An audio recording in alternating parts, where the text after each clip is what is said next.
Let me tell you something. This company is 0% speculation. Those words came out of his mouth in 2010. He said it with a smile. He said it like a man who could not lose.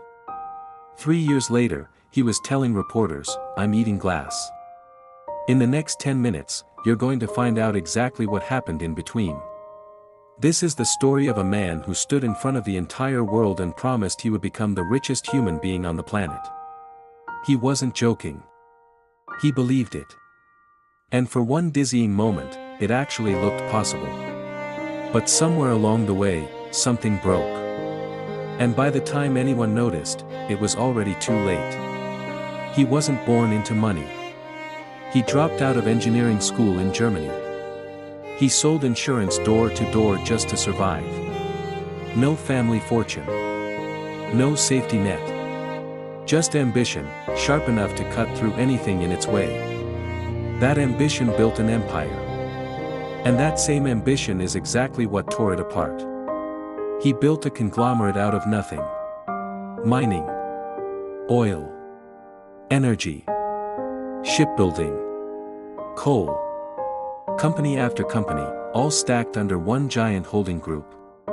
He didn't just sell products. He sold belief. Investors handed him billions based on PowerPoint slides and scale models of projects that didn't even exist yet. And they kept coming back for more. By 2012, Forbes had him ranked among the richest people alive. $30 billion, by some estimates. He was untouchable. Politicians praised him on stage.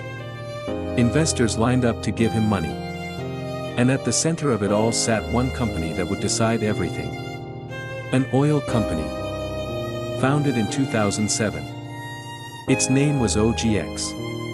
Brazil had just discovered massive oil reserves buried deep beneath a layer of salt, far under the ocean floor. Everyone called it the pre-salt. It was one of the biggest oil discoveries on the planet. He saw it. He wanted it.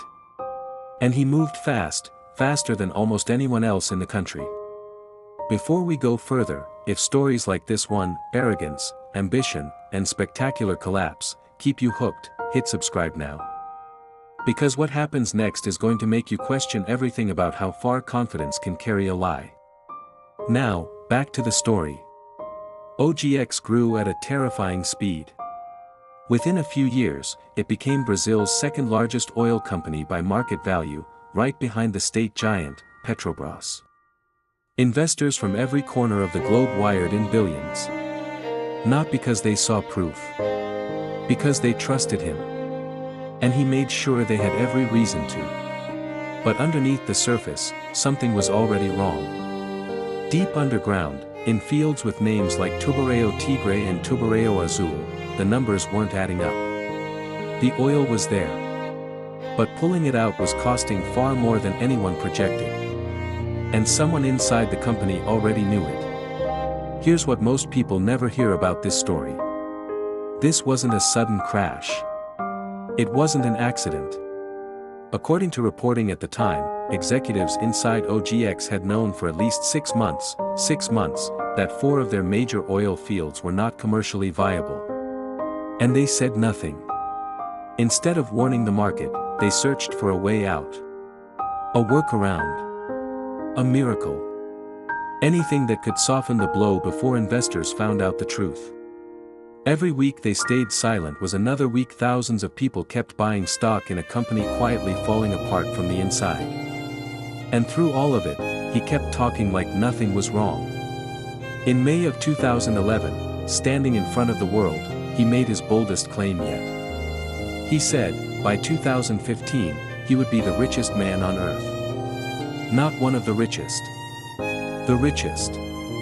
No hesitation in his voice. Around this same time, outside voices were already raising red flags. Foreign outlets were questioning the reserves, the numbers, the promises. And when one of them pushed back, he didn't flinch. He fired back with the line that would define his downfall. This company is 0% speculation. But you haven't seen the worst part yet. Because the moment those wells finally proved emptier than promised, the entire empire didn't just wobble. It began collapsing in on itself, floor by floor, company by company. And there was nothing left holding it up. The stock started sliding. Then it didn't stop. Investors who had trusted him with their savings watched their money evaporate in real time. Every denial he had made in public was now being replayed, over and over, as proof of exactly how much he refused to see. What happened next is almost impossible to comprehend. In roughly 16 months, his personal fortune collapsed from an estimated $34.5 billion down to around $200 million. 16 months. That's not a slow decline. That's a man watching his entire life's work disappear in real time. In 2013, OGX filed for bankruptcy protection. At the time, it was the largest corporate bankruptcy filing in the history of Latin America. Think about that. One man's company. One collapse. Bigger than any other business failure the region had ever seen. That same year, he sat down with the Wall Street Journal. And the man who once promised he'd be the richest human alive said something very different this time. "I'm eating glass." 3 words. No arrogance left in them. Just exhaustion. Here's the question people still argue about today. Was this fraud? Or was it just blind, reckless overconfidence? One banker at the time put it this way: "It wasn't bad faith," he said, "it was gross errors of analysis and evaluation." In other words, not lies. Just refusing to see the truth. But that's not where his story ends. He was later arrested during Brazil's massive Operation Lava Jato investigation, facing corruption and money laundering charges tied to separate dealings. So even after losing everything financially, the fall wasn't finished. There was still a reckoning waiting for him. When authorities started seizing his assets, the list read like something out of a fallen king's estate. 16 watches. 6 luxury cars. 3 jet skis. A yacht. A sculpture. Even a Fabergé egg, later discovered to be fake. A fitting symbol for an empire built on appearances. So think back to that line. 0% speculation. He said it to silence his doubters. But speculation was exactly what built his empire, and denial was exactly what destroyed it. The man who swore he saw everything coming never saw his own collapse arriving. The next time someone tells you they can't possibly be wrong, remember this story. Remember the glass. If this kind of rise and ruin fascinates you as much as it fascinates us, subscribe right now, because the next collapse we cover might be even harder to believe. This video is based on real events, public records, and widely reported news coverage from major outlets at the time. Some details, including internal decisions and motivations, reflect journalistic reporting from that era, not facts confirmed in court. All visuals, voices, and recreations in this video are AI generated and do not depict real photos or footage of the people involved.